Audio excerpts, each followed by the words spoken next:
Hi everyone, welcome back to my channel education Adda. मेरा नाम संजना टैगोर है और हम लोग यहाँ पर क्या पढ़ रहे हैं? केमिस्ट्री पढ़ रहे हैं। कौन सी क्लास के लिए पढ़ रहे हैं? हम लोग 10th क्लास के लिए पढ़ रहे हैं।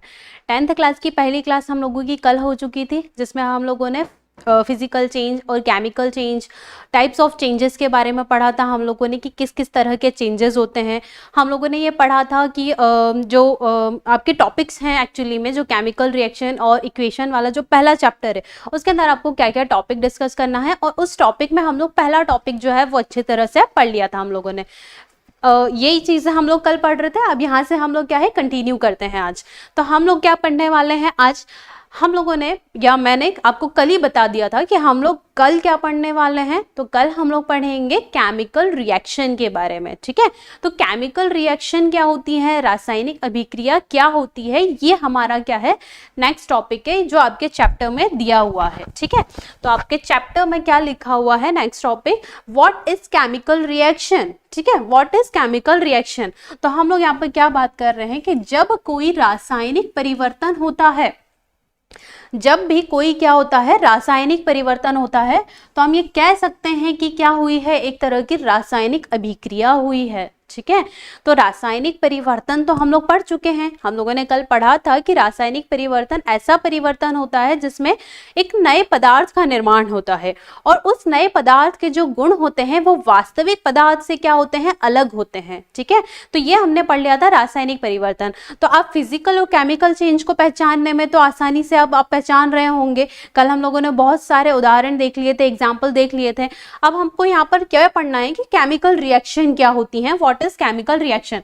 तो यहाँ पर यही बता रहे हैं कि अगर कोई रासायनिक परिवर्तन हो रहा है तो हम लोग ये कह सकते हैं कि क्या हो रहा है, एक ना एक कोई ना कोई केमिकल रिएक्शन हुई है।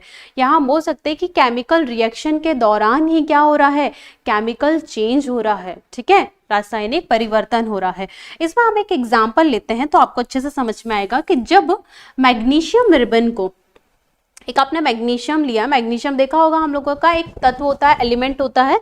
तो जब भी हम मैग्नीशियम रिबन को वायु में क्या करते हैं, जलाते हैं, वायु में जलाते हैं, हवा में अगर हमने उसको जला दिया, ठीक है, तो क्या होता है, एक चमकदार श्वेत लौ के साथ इसका दहन होता है, ठीक है। एक चमकदार श्वेत लौ, यानी कि हम बोल सकते हैं कि एक व्हाइट कलर का क्या मिलता है आपको, यहाँ पर देख सकते हैं हम लोग, बर्न्स विथ क्या होता है, ब्राइट व्हाइट फ्लेम। एक फ्लेम जो होती है, आपने जब आग को जलाया होगा तो आपको हल्का सा ऑरेंज और रेड कलर की दिखाई देती होगी, लेकिन आप जब मैग्नीशियम रिबन को जलाएंगे तो आपको कैसा दिखाई देगा, व्हाइट कलर का एक ब्राइट फ्लेम दिखाई देगी, आपको श्वेत लौ दिखाई देगी।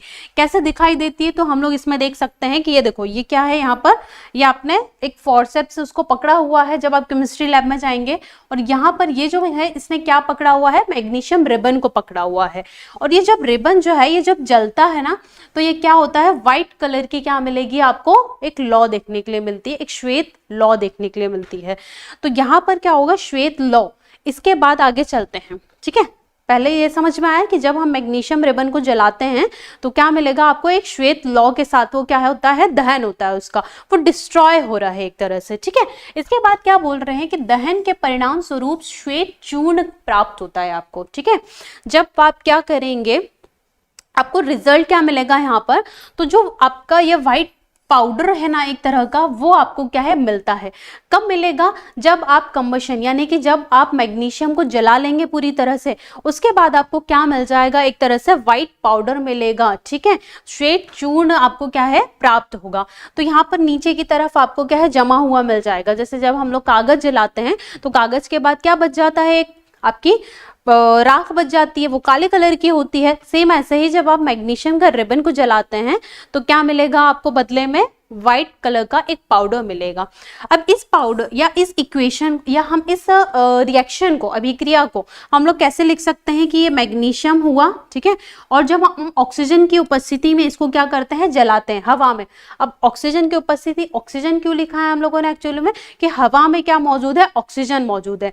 और ये जो मैग्नीशियम हो रहा है ना, वो किसके साथ अभिक्रिया कर रहा है, ऑक्सीजन के साथ अभिक्रिया कर रहा है। इसके बाद इसका जब दहन होता है तो आपको क्या मिलेगा, एक तरह से मैग्नीशियम ऑक्साइड मिलेगा। और ये जो मैग्नीशियम ऑक्साइड है ना, ये क्या है, एक तरह का आपका जो सफेद चूर्ण मिला था आपको वही होगा। ठीक है, जो आपको व्हाइट पाउडर मिल रहा है वो क्या है, यहाँ पर ये मैग्नीशियम ऑक्साइड है। इतना क्लियर है यहाँ तक? ठीक है, ये हो गई एक तरह का केमिकल चेंज। ये तो देखो, ये जब दिख रहा है इस तरह का व्हाइट पाउडर, आपको ये इस तरह का व्हाइट पाउडर मिलेगा।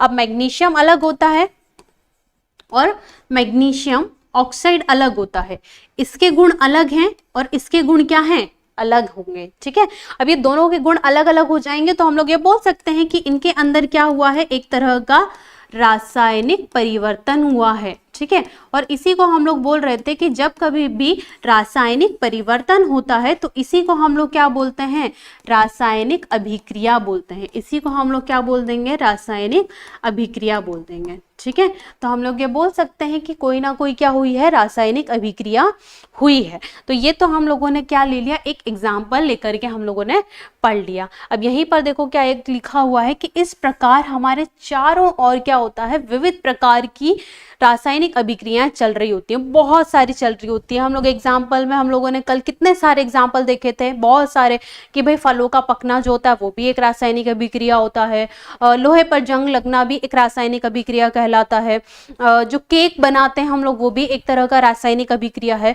तो बहुत सारे हैं। इसके अलावा हम लोगों ने एक मैग्नीशियम का भी एग्जाम्पल ले लिया। तो यहाँ पर क्या हो रहा है, एक नए पदार्थ का जब आप निर्माण करते हैं तो वो क्या कहलाता है, एक तरह का रासायनिक परिवर्तन होता है। और जब कभी भी अगर रासायनिक परिवर्तन हुआ है तो तब हम बोल सकते हैं कि एक तरह की क्या हुई है, रासायनिक अभिक्रिया हुई है। ठीक है, देखो अब रासायनिक अभिक्रिया के बाद हम चलते हैं किस पे, रासायनिक समीकरण को समझने के लिए। ठीक है, अब हम यहाँ पर क्या समझने वाले हैं, रासायनिक समीकरण समझने वाले हैं। अब देखो समीकरण होता क्या है, तो सबसे पहले इसको समझो कि समीकरण क्या होता है। देखो यहाँ पर समझना कि समीकरण क्या होता है, यानी कि इक्वेशन क्या होता है।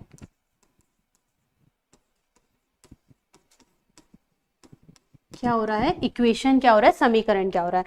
हम लोग क्या बोल रहे हैं यहाँ पर कि अगर हम लोग क्या करेंगे किसी इक्वेशन को, जैसे हम लोगों ने मैथ्स की तरह इक्वेशन देखी होगी, हम लोगों ने देखा होगा 2x + 4y = 9, इस तरह से देखा होगा हम लोगों ने मैथ्स में इक्वेशन। तो यहाँ पर क्या है, हम लोग इसको ऐसे तो नहीं लिखते 2 × x added with the 4 × y, ऐसे तो नहीं लिखते हैं हम लोग इसको कि भाई 2 में x का गुणा हो रहा है और फिर 4 में y का गुणा हो रहा है और इन दोनों को हम लोग क्या कर रहे हैं, ऐड कर रहे हैं, जिसका रिजल्ट निकल करके आ रहा है वो किसके बराबर होता है, वो 9 के बराबर होता है। ऐसा तो नहीं लिखते हैं हम लोग, इसको सिंपल लैंग्वेज में लिख देते हैं कि 2x + 4y = 9। ये हम लोगों को समझ में आ जाता है इतनी चीजें। ठीक है, तो यहाँ पर हम लोगों को ये नहीं पढ़ना है। सेम इसी तरह की इक्वेशन क्या होती हैं, आपको लिखी हुई मिलती हैं। जैसे हम लोग एग्जाम्पल क्या ले लिया, हम लोगों ने मैग्नीशियम का एग्जाम्पल ले लिया और ऑक्सीजन का एग्जाम्पल ले लिया। ठीक है, और ये क्या बन गया, आपका MgO मिल गया। ठीक है, यही चीजें, यही जो अभिक्रिया है हमने पहले भी पढ़ी कि जो मैग्नीशियम है ऑक्सीजन की उपस्थिति में रिएक्ट करके जब उसका दहन होता है तो क्या होता है, वो एक श्वेत लौ के साथ जलता है और उसके फलस्वरूप क्या होता है, आपको एक सफेद चूर्ण का या सफ़ेद चूर्ण का निर्माण होता है उसके फलस्वरूप। और वो जो सफ़ेद चूर्ण होता है या वाइट पाउडर होता है उसी को हम क्या बोलते हैं, मैग्नीशियम ऑक्साइड बोलते हैं। ठीक है, इतनी चीज़ समझ में आ गई। अब इतने बड़े स्टेटमेंट को, इतने बड़े पैराग्राफ को हम क्या कर सकते हैं, बहुत छोटे में लिख सकते हैं। तो सिर्फ ये आपने क्या किया है, एक लाइन में उसको क्या कर दिया है, लिख दिया है। और ये क्या होता है, बहुत ज़्यादा आपको क्या देगी, जानकारी देगी। अब ये इतनी से में आप क्या समझ सकते हैं कि मैग्नीशियम है, ऑक्सीजन के साथ रिएक्ट किया है इसने और क्या बना लिया है, मैग्नीशियम ऑक्साइड बना लिया है। तो जब कभी भी किसी भी अभिक्रिया को जब आप बहुत छोटे रूप में लिखना चाहते हैं तो हमको किसकी हेल्प लेना पड़ती है, यहाँ पर हमको लेना पड़ती है केमिकल इक्वेशन की हेल्प। ठीक है, रासायनिक समीकरण की आपको मदद लेना पड़ती है। अब रासायनिक समीकरण की तरफ आगे बढ़ने से पहले हम कुछ बेसिक रूल्स यहाँ पर समझेंगे। हम सीखेंगे कि कैसे रासायनिक अभिक्रिया को लिखा जाता है, या हम लोग समझ सकते हैं कि अगर कोई रासायनिक आपकी इक्वेशन है या रासायनिक समीकरण लिखा हुआ है तो हम कैसे समझ सकते हैं कि ये इसके अंदर क्या लिखा हुआ है एक्चुअली में। तो कुछ बेसिक चीजें हैं तो हम लोग उसको समझने की कोशिश करते हैं। तो देखो यहाँ पर क्या लिखा हुआ है, मैग्नीशियम। देखो सबसे पहले क्या लिखा हुआ है यहाँ पर, मैग्नीशियम, ठीक है, बस इतना समझो यहाँ पर। तो यहाँ पर मैग्नीशियम में क्या लिखा हुआ है कि इसमें हम लोगों को क्या ज्ञात करना है, परमाणु की संख्या ज्ञात करनी है, कि इसके अंदर जो परमाणु है ना एक्चुअली में वो कितने हैं, या हम बोल सकते हैं कि इनके अंदर नंबर ऑफ एटम्स जो है ना वो कितने हैं। तो यहाँ पर हम क्या बोल रहे हैं कि जो मैग्नीशियम अगर ऐसा लिखा हुआ है ना तो इसके अंदर परमाणु की संख्या कितनी होगी, 1 होगी। यही लिखा हुआ है यहाँ पर कि अगर कोई Mg इस तरह से लिखा हुआ है तो इसके अंदर परमाणु कितने होंगे, 1 परमाणु होगा। दूसरा पॉइंट अगर हम बात करें कि इस मैग्नीशियम के अंदर बाद में अगर आगे की तरफ हम क्या लिख दें, 3 लिख दें, ठीक है। तो जब हमने ये 3 लिख दिया है तो हम ये बोल सकते हैं कि इनके अंदर जो परमाणु की संख्या है ना वो कितनी हो गई है, 3 हो गई है। यानी कि जो मैग्नीशियम है अब ये क्या है, परमाणु नहीं रहा, अब ये क्या बन गया है, अणु बन गया है एक तरह से, ठीक है। 3 परमाणु होंगे किसके, मैग्नीशियम के। इतना क्लियर है यहाँ तक। इसके अलावा अगर हम बात करें ऑक्सीजन की, O2 की, ठीक है, तो ये जो ऑक्सीजन है ना ये एक तरह से परमाणु नहीं है, ये क्या है, ऑक्सीजन का अणु है। अब बहुत सारे जो तत्व होते हैं वो आपको परमाणु के फॉर्म में नहीं मिलते हैं, आपको किस रूप में मिलते हैं, अणुओं के रूप में मिलते हैं। जैसे ऑक्सीजन हो गया, हाइड्रोजन हो गया, नाइट्रोजन हो गया, क्लोरीन हो गया, ये सब क्या मिलेंगे आपको, अणुओं के फॉर्म में मिलेंगे।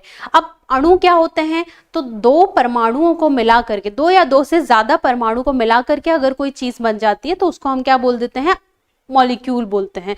अणु यानी क्या होता है, मॉलिक्यूल, ठीक है। तो यहाँ पर अब ये एक ही तरह के अगर एटम है तो उसको हम लोग क्या बोल देंगे, अणु बोल देंगे, ठीक है, मॉलिक्यूल बोल देंगे। तो ये जो ऑक्सीजन के क्या है, यहाँ पर आपको 2 परमाणु मिल रहे हैं। यहाँ पर परमाणुओं की संख्या कितनी है, 2 है, ठीक है। अब नेक्स्ट आते हैं, अगर ये जो ऑक्सीजन है इसके आगे जब हम 2 लगा देंगे तो यहाँ पर परमाणुओं की संख्या कितनी हो जाती है। तो हम लोग यहाँ पर क्या बात कर रहे हैं कि ऑक्सीजन के जो अणु है ना वो 2 अणु हैं, और एक्चुअली में ऑक्सीजन का जो अणु है उसके अंदर आपको कितने परमाणु मिल रहे हैं, 2 परमाणु मिल रहे हैं। अब जब अणु भी 2 हैं इसके, तो परमाणु से आपको क्या करना पड़ेगा, इसको मल्टीप्लाई करना पड़ेगा। तो 2 दूनी क्या कितने हो गए, परमाणु की संख्या कितनी हो गई, यहाँ पर 4 संख्या हो गई, ठीक है। तो सबसे पहले आपको इतना समझना होगा कि जो भी अगर आपकी इक्वेशन लिखी हुई है तो उसमें नंबर ऑफ एटम्स कितने हैं, ठीक है। कोई भी चीज अगर लिखी हुई है तो हमको सबसे पहले क्या समझना पड़ेगा कि अगर इस तरह का कोई चीज लिखा हुआ है तो उसके अंदर नंबर ऑफ एटम यानी कि परमाणुओं की जो संख्या है वो कितनी है। आई होप यहाँ तक आपको समझ में आ गया होगा अच्छी तरह से कि हम लोग इतना तो हम निकाल सकते हैं कि परमाणु की संख्या कितनी है, ठीक है। आगे चलते हैं हम लोग, आगे हमको क्या समझना है, ये देखो अगर आप अब क्या दे दिया है आपको, अब यहाँ पर एक सिंगल आपको मॉलिक्यूल नहीं दिया है, यहाँ पर क्या दे दिया है, ये एक तरह का क्या दे दिया आपको, यौगिक दे दिया है, ठीक है। ये एक तरह का क्या है, कंपाउंड दे दिया है। अगर एक ही तरह के परमाणुओं से मिलकर के कोई चीज बनती है तो उसको हम लोग बोलते हैं अणु यानी कि मॉलिक्यूल, ठीक है। जैसे हम बात करें आर्गन की बात करें, ठीक है, ये आर्गन क्या है, सिंपल है, एक ही परमाणु से मिलकर के बना है, तो इसको हम लोग क्या बोल देंगे, तत्व बोल देते हैं। क्या बोल देंगे हम इसको, एलिमेंट बोल देंगे, ठीक है। यहाँ पर इसको हम लोग क्या बोल सकते हैं, ये क्या हो जाएगा, एक तरह का आपका परमाणु हो जाएगा। ये क्या हो जाएगा, एक ही परमाणु से मिलकर बना है।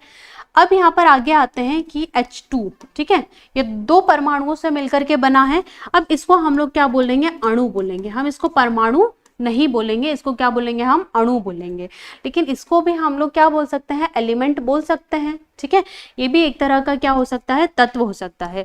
लेकिन हम बात करें H2 के साथ O डाल दिया हमने, ठीक है, ये एक ही जैसे शक्ल के नहीं है, अलग अलग हैं। तो यहाँ पर क्या हो रहा है, 2 लोगों का एक मिलन हो रहा है, तो ये क्या बन जाएगा, एक तरह का यौगिक बन जाएगा। ये क्या बन जाएगा, आपका कंपाउंड बन जाएगा, ठीक है। तो 2 या 2 से ज्यादा तत्व अगर मिलकर के क्या बना रहे हैं, कोई और चीज बना रहे हैं, तो उसको हम क्या बोल देते हैं, यौगिक बोलते हैं। तो MgCl2 क्या है, एक तरह से यौगिक है। अब MgCl2, ठीक है, इनके अंदर आपको 2 अलग अलग चीजें देखना है। एक तो इसके अंदर मैग्नीशियम है और इसके अंदर क्या है, क्लोरीन है। तो सबसे पहले हम लोग देखते हैं कि मैग्नीशियम के अंदर परमाणुओं की संख्या कितनी है। तो इसके अंदर आपको कितनी दिख रही है, 1 ही दिख रही है, ठीक है। तो देखो परमाणु 1 एटम है, 1 एटम ऑफ मैग्नीशियम है। अब हम क्लोरीन की बात करें तो क्लोरीन के अंदर आपको कितने परमाणु दिख रहे हैं, 2 परमाणु दिख रहे हैं। क्योंकि क्लोरीन एक अणु है अपने आप में, लेकिन इसके कितने परमाणु से मिलकर के बनता है, ये 2 परमाणु से मिलकर के बनता है, ठीक है। तो यहाँ पर जो परमाणु है या नंबर ऑफ एटम है वो कितने हैं क्लोरीन के, 2 है। यहाँ तक का क्लियर है अच्छी तरह से आपको? ठीक है, तो सबसे पहले हम अब अगर कोई भी आपको एलिमेंट आ जाए या तत्व आ जाए या यौगिक आ जाए, कुछ भी आ जाए लिखा हुआ, तो यहाँ पर क्या है, हम लोग परमाणुओं की संख्या आराम से निकाल सकते हैं। चलो आगे चलते हैं। यहाँ पर क्या लिखा हुआ है, MgCl2। अगर MgCl2 के आगे हम क्या लगा दें, 4 लगा दें। ये क्या है, MgCl2 के आगे क्या लगा दिया हमने, 4 लगा दिया। तो यहाँ से हम समझ सकते हैं कि ये जो मैग्नीशियम के जो परमाणु हैं वो कितने हो जाएंगे आपके, मैग्नीशियम के 4 परमाणु हो जाएंगे। ठीक है, कितने हो जाएंगे यहाँ पर, 4 एटम ऑफ मैग्नीशियम हो जाएंगे। ठीक है, अब क्लोरीन जो है वो यहाँ पर ऑलरेडी 2 परमाणु से मिलकर के बना है, लेकिन 4 हम लोगों ने जब इसमें ऐड कर देंगे तो 2 चौक कितने होते हैं, 8। अब ये कितने परमाणु से वो मिलकर के बना होगा, तो इसमें हम लोग समझ सकते हैं कि अगर हम 4 MgCl2 लिखेंगे तो क्लोरीन के इसके अंदर कितने परमाणु मिलेंगे आपको, 8 परमाणु मिलेंगे। ठीक है, और मैग्नीशियम के कितने परमाणु मिलेंगे आपको, 4 परमाणु मिलेंगे। क्लियर यहाँ तक? तो ये एक बेसिक चीजें हैं आपको समझने के लिए। ठीक है, आगे चलते, देखो यहाँ पर क्या लिखा हुआ, रासायनिक समीकरण को हम लोग कैसे लिखते हैं। तो यहाँ पर हम लोग पहला वाला ही एग्जाम्पल जो हम लोगों ने देखा वही ले लेते हैं कि जब ऑक्सीजन की उपस्थिति में मैग्नीशियम रिबन का दहन होता है तो मैग्नीशियम ऑक्साइड में क्या होता है, वो परिवर्तित हो जाता है। when magnesium ribbon burns into the presence of oxygen it gets converted into the magnesium oxide। ठीक है, यही बोल रहे हैं हम लोग। तो सिंपल लैंग्वेज में हम इसको ऐसे लिख सकते हैं कि एक तो मैग्नीशियम है, ठीक है, ऑक्सीजन की उपस्थिति में क्या हो रहा है, इसका दहन हो रहा है, और क्या मिल रहा है आपको बदले में, मैग्नीशियम ऑक्साइड मिल रहा है। एक तो हमको ये इस तरह से लिख सकते हैं, लेकिन इस तरह से ना लिख के और भी छोटा फॉर्म इसका हो सकता है क्या, तो और भी छोटा फॉर्म इसका कैसे लिख सकते हैं हम लोग, देखो और भी आगे हम लोग ये है व्हाइट पाउडर वगैरह जो भी चीजें मिल रही है, तो हम लोग इसको कैसे और लिख सकते हैं, इस चीज को समझो। ये क्या है, मैग्नीशियम, तो हम लोग मैग्नीशियम को Mg लिख सकते हैं। हम लोग इक्वेशन लिखने की कोशिश कर रहे हैं। इसके अलावा हम क्या लिख सकते हैं, ऑक्सीजन को लिख सकते हैं O2। ठीक है, मैग्नीशियम प्लस O2। अब इसका दहन हो रहा है यहाँ पर, ठीक है, और क्या मिल रहा है आपको, मैग्नीशियम ऑक्साइड मिल रहा है। तो हम लोग इसको और कैसे लिख सकते हैं, MgO3 लिख सकते हैं। बैलेंस करने का भी आपको ध्यान नहीं रखना, वो हम बाद में सीखेंगे। ठीक है, अभी बिल्कुल नहीं ध्यान देना है उस पर। तो हम लोगों का देखो, ये जो भी चीज इतना बड़ा स्टेटमेंट है उसको हम कितने छोटे फॉर्म में लेकर के आ गए हैं, बहुत ज्यादा शॉर्ट फॉर्म में लिख दिया हम लोगों ने। ठीक है, इसी को बोलते हैं हम लोग क्या, रासायनिक समीकरण। आई बात समझ में? चलो आगे चलते हैं। अब रासायनिक समीकरण को और लिखने के कुछ बेसिक रूल होते हैं। देखो क्या लिखा हुआ है यहाँ पर कि जो पदार्थ रासायनिक अभिक्रिया में भाग लेते हैं, ठीक है, जो भी रासायनिक अभिक्रिया हो रही है उसके अंदर जो पदार्थ क्या ले रहे हैं, भाग ले रहे हैं, उन्हें हम लोग क्या बोलते हैं, अभिकारक बोलते हैं या रिएक्टेंट्स बोलते हैं। आई बात समझ में? तो जो भी चीज यानी कि जिसका भी रिएक्शन हो रहा है, जो पदार्थों की अभिक्रिया हो रही है, वो क्या कहलाएंगे, आपके अभिकारक कहलाएंगे। ठीक है, और अभिक्रिया के फल स्वरूप उसके रिजल्ट के तौर पे अगर कोई नया पदार्थ बन रहा है ना, तो उसको क्या बोलेंगे हम लोग, उत्पाद बोलेंगे या फिर हम लोग उसको प्रोडक्ट बोलेंगे। दो चीजें समझ में आ गई यहाँ तक की। ठीक है, क्या बोल रहे हैं हम लोग यहाँ पर कि अगर किसी चीज का क्या है, निर्माण हो रहा है, हम लोग यहाँ बात करते हैं एक और। चलो नेक्स्ट क्या हम लोग यहाँ पर, तो हम लोगों ने क्या लिखा, ये लिया हम लोगों ने मैग्नीशियम, यहाँ पर ले लिया हम लोगों ने ऑक्सीजन, और यहाँ पर ले लिया हम लोगों ने मैग्नीशियम ऑक्साइड। यही थी हमारी अभिक्रिया। ठीक है, यही थी हमारी अभिक्रिया। तो यहाँ पर पहले टॉपिक पे क्या बोला कि जिन पदार्थों का अभिक्रिया हो रही है, ठीक है, या जो पदार्थ अभिक्रिया में क्या ले रहे हैं, भाग ले रहे हैं, तो इन दोनों को हम लोग क्या बोलेंगे, अभिकारक बोलेंगे। ठीक है, ये क्या हो जाएंगे, अभिकारक, यानी कि इनको हम लोग क्या बोल देंगे, रिएक्टेंट्स बोल देंगे। ये क्या हो गए आपके, रिएक्टेंट्स। अभिक्रिया के दौरान यानी कि उसके फलस्वरूप या उसके रिजल्ट के तौर पर एक नई चीज या नए पदार्थ का जो निर्माण हो रहा है, तो यहाँ पर नया पदार्थ क्या मिल रहा है आपको, मैग्नीशियम ऑक्साइड मिल रहा है, तो उसको हम लोग क्या बोलेंगे, यहाँ पर प्रोडक्ट बोलेंगे। ठीक है, या उसको हम लोग क्या बोलेंगे, उत्पाद बोलना शुरू कर देंगे। ठीक है, दो और रूल समझ में आ गए। केमिकल इक्वेशन जब भी हम लोग लिखते हैं तो लेफ्ट साइड में अगर कोई चीज होती है तो उसको हम लोग अभिकारक या रिएक्टेंट बोलते हैं, और राइट साइड में अगर कोई नई चीज बनती है तो उसको हम क्या बोलेंगे, प्रोडक्ट बोलेंगे या फिर उत्पाद बोलेंगे। देखो हमारी इच्छा नहीं चलेगी कि हम लोग मैग्नीशियम को इस साइड लिख दिया हम लोगों ने, फिर ऑक्सीजन लिख करके हम लोगों ने प्रोडक्ट इस साइड लिख दिया, ठीक है। ये एक बेसिक रूल है कि आपको जो रिएक्टेंट्स है वो लेफ्ट साइड रखना है, और बाद में जब प्रोडक्ट बनेगा तो उसको आपको राइट साइड बनेगा। इस तरह से क्या चलेगी, आपकी रिएक्शन चलेगी, ठीक है।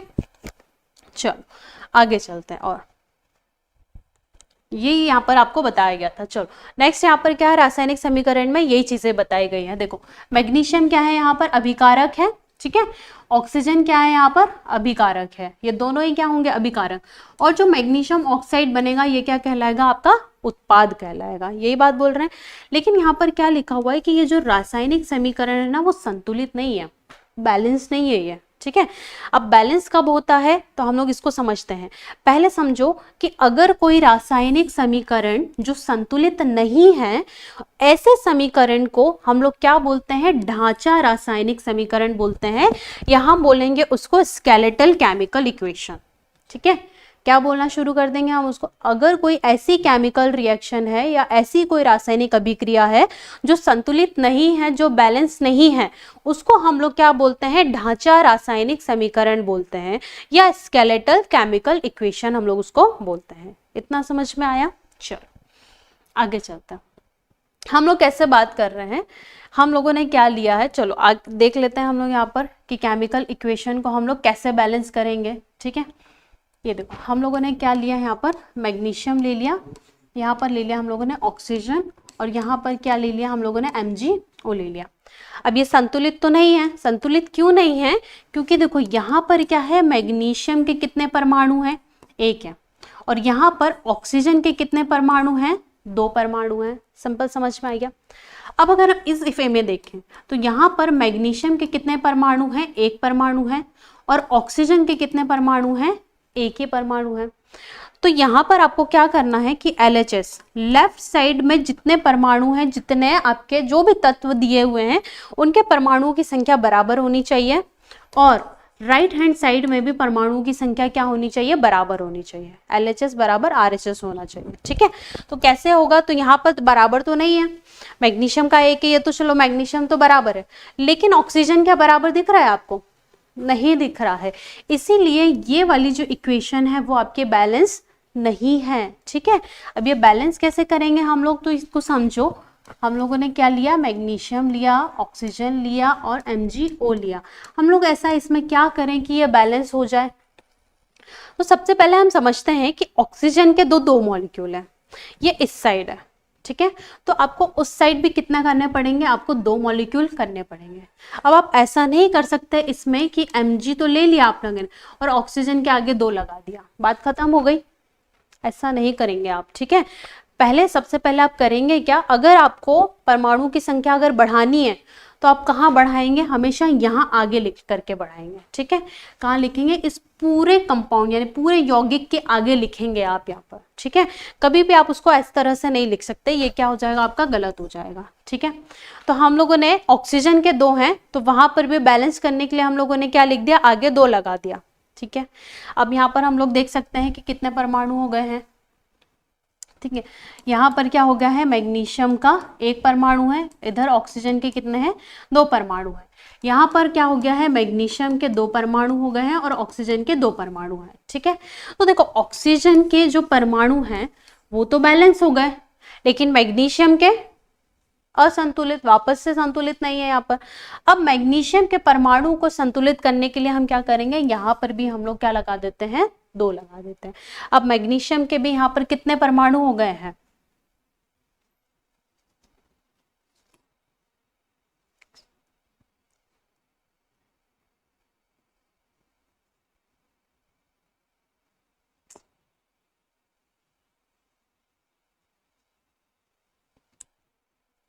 यहाँ पर कितने परमाणु हो गए हैं इसके, ये देखो, ये हम लिख देते हैं। मैग्नीशियम के कितने परमाणु हो गए, यहाँ पर 2 परमाणु हो गए। इतना क्लियर आ रहा है समझ में। देखो अब हम लोग यहाँ पर लिखना चाहें तो क्या लिखेंगे हम लोग, ये मैग्नीशियम के कितने हो गए 2 परमाणु और ऑक्सीजन के कितने हो गए 2। यहाँ पर भी मैग्नीशियम के 2 हैं और यहाँ पर भी ऑक्सीजन के 2 हैं। इस तरह से आपको क्या करना है, केमिकल इक्वेशन को बैलेंस करना सीखना है। तो ये धीरे धीरे आएगा, आपको अभी नहीं आएगा, ठीक है। अभी इतना समझते हैं हम लोग क्या है। अब एक और एग्जाम्पल है, देखो जिंक और क्या है H2SO4, इसके बाद रिजल्ट में क्या मिल रहा है आपका, जिंक सल्फेट और हाइड्रोजन गैस मिल रही है। इसको हम दूसरे पेज में देख लेते हैं। चलो कैसे देखते हैं, क्या लिखा हुआ था यहाँ पर आपका, जिंक के साथ किसका रिएक्शन हुआ है, H2SO4 का रिएक्शन हुआ था। इसके फलस्वरूप क्या बन रहा था, जिंक सल्फेट बन रहा था और क्या मिल रही थी आपके H2 गैस मिल रही थी, ठीक है, हाइड्रोजन मिल रहा था।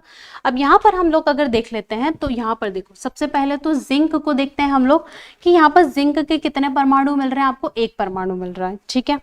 दूसरी चीज यहाँ पर देख लेते हैं हम लोग, हाइड्रोजन के कितने परमाणु मिल रहे हैं, आपको 2 परमाणु मिल रहे हैं।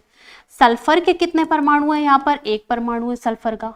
और जो ऑक्सीजन है उसके कितने परमाणु हैं, 4 परमाणु है, ठीक है। ये इतना समझ में आ गया है। इसके अलावा यहाँ पर देख लेते हैं हम लोग, तो जिंक के यहाँ पर कितने परमाणु हैं, 1 है। सल्फर का कितना है यहाँ पर, 1 है। ऑक्सीजन के कितना है यहाँ पर, 4 है, ठीक है। और हाइड्रोजन के कितने परमाणु है यहाँ पर, 2 परमाणु है, ठीक है। ये हाइड्रोजन के भी 2 हैं यहाँ पर, ऑक्सीजन के यहाँ पर 4 हैं, वहां पर भी 4 हैं। सल्फर के यहाँ पर 1 है तो यहाँ पर भी 1 ही परमाणु है। और यहाँ पर जिंक का 1 है तो यहाँ पर भी जिंक का 1 ही परमाणु है, ठीक है। तो हम ये बोल सकते हैं कि ये वाला जो समीकरण है ये ढांचा समीकरण नहीं है, स्केलेटल केमिकल इक्वेशन नहीं है। कैसे बोल सकते हैं हम लोग, क्योंकि ये वाली केमिकल इक्वेशन क्या है, बैलेंस्ड है ऑलरेडी। ये वाली जो केमिकल इक्वेशन है ये क्या है, संतुलित है। ये रासायनिक अभिक्रिया जो हो रही है या रासायनिक समीकरण लिखा हुआ है ये क्या है, ऑलरेडी क्या है, संतुलित है। आई बात समझ में। तो ये इस तरह से आपको देखना रहेगा, बहुत सारी चीजें हैं।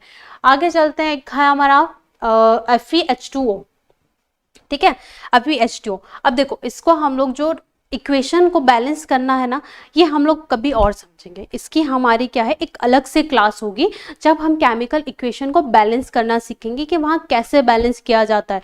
अब धीरे धीरे क्या है, आप बड़ी बड़ी जैसे इक्वेशन बढ़ाते चले जाएंगे तो वो क्या होता चला जाएगा, टफ होता चला जाएगा। तो ये तो बस एक मैंने छोटा सा बताया, एक बेसिक चीज़ें बताई है कि जब कभी आप रासायनिक अगर समीकरण को लिखते हैं तो आपको बेसिक चीजें क्या क्या पता होनी चाहिए, ठीक है। तो हम लोग इसको और अच्छे से देखेंगे, लेकिन हम इसको एक नेक्स्ट लेक्चर में देखेंगे, वहां हम पूरी तरह से केमिकल इक्वेशन को ही बैलेंस करना सीखेंगे, ठीक है। अब यहाँ पर देखो एक और चीज लिखी हुई है, एक बेसिक चीज और सीख लो यहाँ पर कि क्या है कि अभिकारकों तथा उत्पादों को गैस, द्रव, जलीय तथा ठोस अवस्थाओं को क्रमशः क्या है यहाँ पर, गैस, लिक्विड, एक्वस, यहाँ पर किस तरह से लिखा जाता है, GLAQ, इस तरह से क्या है लिखा जाता है। तो हम लोग क्या कर सकते हैं, जबकि कभी हम कोई केमिकल इक्वेशन लिखते हैं तो हम क्या कर सकते हैं, उसको और इंफॉर्मेटिव बना सकते हैं। हमको क्या है, उससे और ज़्यादा जानकारी मिले, इसलिए हम उसमें और कुछ चीज़ें क्या है ऐड कर सकते हैं। कैसे ऐड कर सकते हैं कि जो भी पदार्थ है, अभिकारक है, उत्पाद है, जो भी है वो गैसीय अवस्था में है, तरल अवस्था में है या ठोस अवस्था में है, कैसी अवस्था में है वो, ठीक है। उसके लिए हम लोग क्या लिख सकते हैं, इसको इस तरह से लिख सकते हैं। तो यहाँ पर हम लोगों ने देखा कि यहाँ पर क्या है, ये जो Fe है, ठीक है, जो आयरन है आपका वो कैसी अवस्था में है, सॉलिड अवस्था में, तो इसलिए हमने इसके आगे क्या लिख दिया है, छोटा सा S लगा दिया है। H2O क्या है आपका, वाटर है, तो ये गैस अवस्था में नहीं है, AQ आएगा यहाँ पर, एक्वस सॉल्यूशन के बेस आधार पर है, ठीक है। तो यहाँ पर ये वही लिखा हुआ है, ये एक्वस है, या हम यहाँ पर इसको क्या लिख सकते हैं, लिक्विड भी लिख सकते हैं कि ये लिक्विड अवस्था में है, ठीक है। ये H2 हो गया। इसके अलावा FeO3, यहाँ पर Fe3O4 फेरस ऑक्स, तो यहाँ पर ये जो बन रहा है वो भी क्या हो जाएगा आपका, सॉलिड अवस्था में है, यानी कि ठोस अवस्था में है, तो हमने इसके आगे S लिख दिया। अब ये जो H2 है ये किस अवस्था में है, आपके गैस अवस्था में, इसीलिए हम लोगों ने इसको क्या लिख दिया है, गैस अवस्था में लिख दिया है। तो यहाँ पर हम लोग क्या कर सकते हैं, इसी तरह से जो वीडियो है जहाँ हम बोल सकते हैं कि जो भी आपकी इक्वेशन है, आपकी जो भी आप समीकरण लिख रहे हैं, तो उसको आप क्या कर सकते हैं, और भी ज़्यादा जानकारी के लिए बना सकते हैं।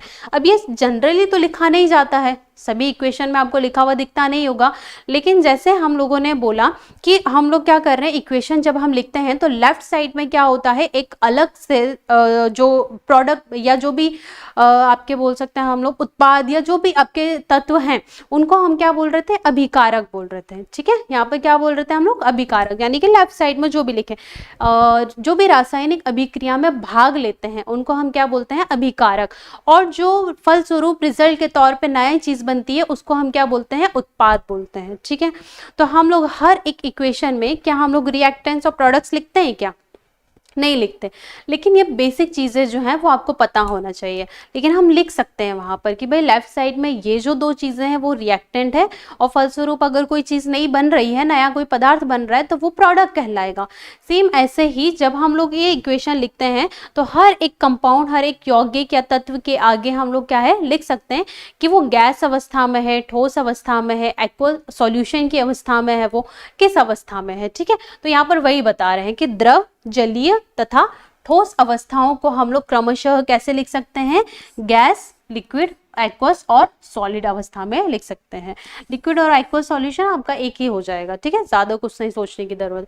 तो आगे हम लोग बस इसके आगे अब हम क्या पढ़ेंगे, तो हम लोग टाइप्स ऑफ केमिकल रिएक्शन पढ़ेंगे, यानी कि जो आपकी रासायनिक अभिक्रियाएं हैं वो कितने प्रकार की होती है, तो वो हम लोग अब देखेंगे अपने नए लेक्चर में। ठीक है, तो इतना आपको आई होप कि समझ में आया होगा कि केमिकल इक्वेशन कैसे लिखी जाती हैं, क्या रासायनिक अभिक्रिया क्या होती हैं। अब रासायनिक अभिक्रिया भी क्या होती हैं, बहुत तरह की होती हैं, बहुत टाइप्स की होती हैं, हम लोगों ने पढ़ा था। तो एक नेक्स्ट टॉपिक आपका अब कल शुरू होगा जिसको हम लोग बोलेंगे टाइप्स ऑफ केमिकल रिएक्शन या रासायनिक अभिक्रियाओं के प्रकार। उसमें हम बहुत सारी अभिक्रियाओं के प्रकार देखेंगे और बहुत अच्छी तरह से हम उसको समझने की कोशिश करेंगे। तो मिलते हैं हम लोग अपने नए लेक्चर में। Thank you so much.